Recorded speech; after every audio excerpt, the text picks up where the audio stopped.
Hello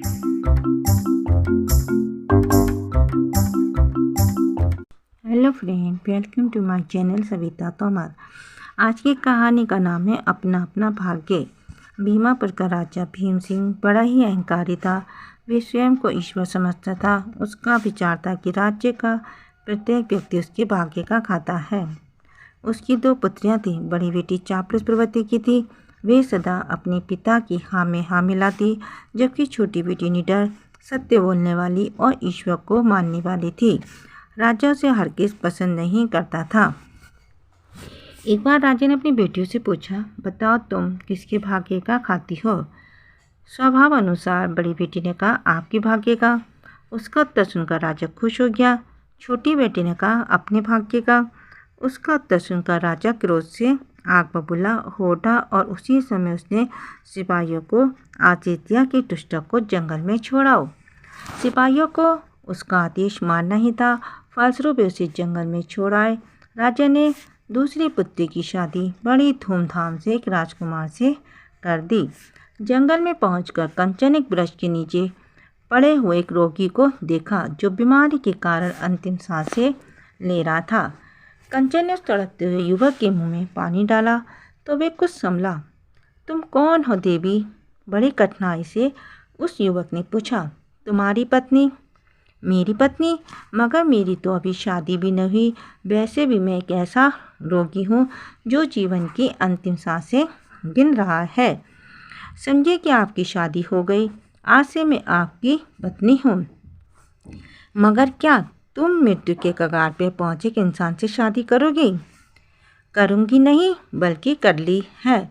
आज से मैं तुम्हारी सेवा और दवा दारू करके तुम्हें स्वस्थ और कर अपना घर बसाऊंगी। भगवान ने मुझे आपके लिए ही बनाया है। आज से आपका दुख मेरा दुख है। मैं भगवान से आपका स्वास्थ्य मांगूंगी और उसे एक सती की ये प्रार्थना स्वीकार करनी ही होगी। देवी, तुम शायद मुझे नहीं जानती। मैं पड़ोसी राज्य के राजा मानसिंह का इकलौता पुत्र रूप सिंह हूँ। पिछले कई वर्षों से किसी असाध्य रोग से पीड़ित हूँ। हमारे राज्य के सभी वेद, सभी सियाने जब मेरा इलाज करके असफल हो गए और जब मैं अपने माता पिता का दुख न देख सका, तब सब कुछ छोड़कर यहाँ चला आया। देवी, जाओ अपने योग्य कोई दूसरा वर देखो। मैं तो मृत्यु के कगार पर पहुँच चुका हूँ। राजकुमार, आप भले ही यमराज के पास में फंस चुके हैं, तब भी मैंने मन से आपको अपना पति स्वीकार कर लिया है। नारी किसी पुरुष का मन से वरण करके उससे विलक नहीं हो सकती। मैं आपको मृत्यु के पास से वापस लाऊंगी। ये एक नारी की प्रतिज्ञा है। इसके आगे राजकुमार भला क्या कहता। उसने सब कुछ ईश्वर पर छोड़कर यथास्थिति स्वीकार कर ली। उसी दिन से कंचन राजकुमार रूप सिंह की सेवा करने लगी। उसे अपने हाथों से जंगल से फल लाकर खिलाती, जड़ी बूटियों द्वारा उसका इलाज करती और घंटों बैठकर ईश्वर से प्रार्थना करके उसकी दीर्घायु और स्वास्थ्य की कामना करती। हे प्रभु, आप मुझे ऐसी शक्ति दें कि मैं अपने अहंकारी पिता को भी दिखा सकूं कि वे भगवान नहीं हैं।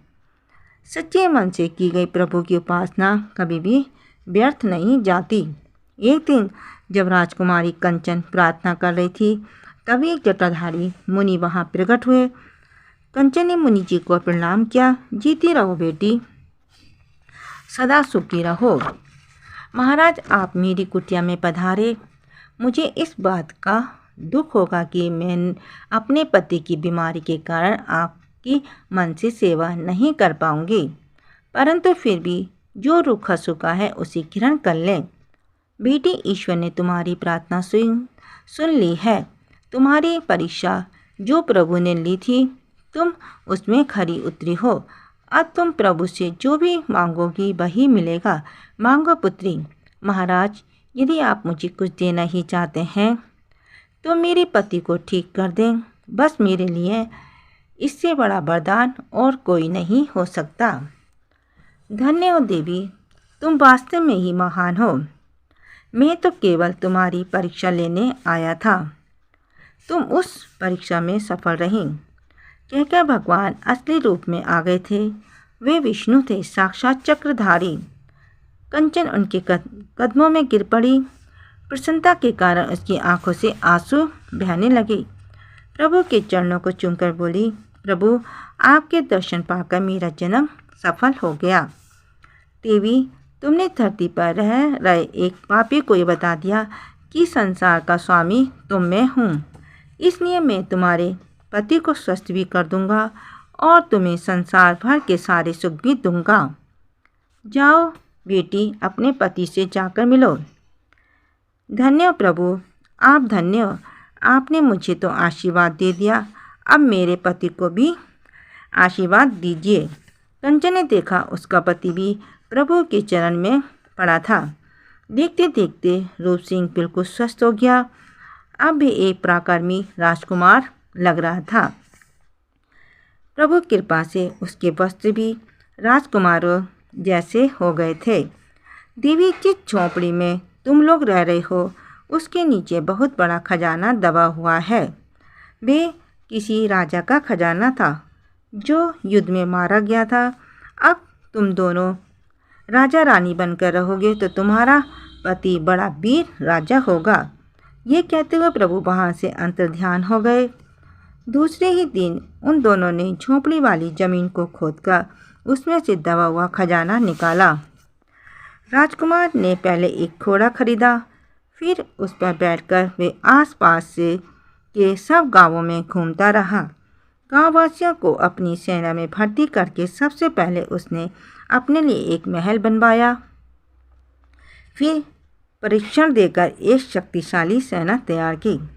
राजा भीम सिंह के जासूसों ने अपने राजा को जाकर ये खबर सुनाई कि हमारे राज्य की सीमा में ही एक नया राजा पैदा हो चुका है जिसका नाम राजा रूप सिंह है।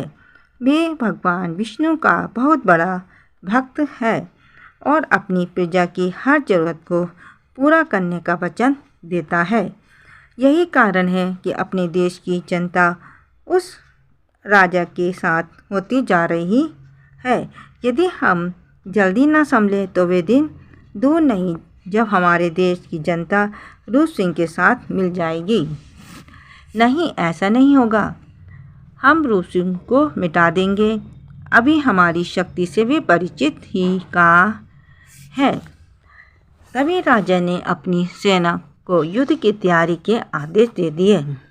उधर रानी कंचन को पता था कि उसका पिता उन्हें चैन से नहीं रहने देगा, इसलिए उसने पहले से ही सैनिक तैयारी कर रखी थी। जैसे ही राजा भीम सिंह ने उनके देश पर आक्रमण किया तो रूप सिंह स्वयं अपनी सेना लेकर लड़ने आया। दोनों ओर से भयंकर युद्ध होने लगा। राजा भीम सिंह खुद सबसे आगे आगे चल रहा था। इस भीषण युद्ध में अहंकारी भीम सिंह मारा गया और रूप सिंह की विजय हुई। राजकुमारी कंचन, जो अब महारानी थी, फिर से अपने देश वापस आई और इसके पश्चात रूप सिंह अपने पिता से मिलने गया, जो यह समझ बैठा था कि उसका बेटा मर चुका है। जैसे ही राजा मानसिंह ने अपने बेटे को एक राजा के रूप में देखा तो वे बहुत खुश हुए। सभी राज्यों को मिलाकर एक वृहद राज्य बना दिया गया। रूप सिंह उस राज्य का राजा था और राजकुमारी कंचन महारानी। प्लीज़ मेरी कहानी को लाइक कीजिए, शेयर कीजिए, सब्सक्राइब कीजिए, कमेंट कीजिए। Thank you.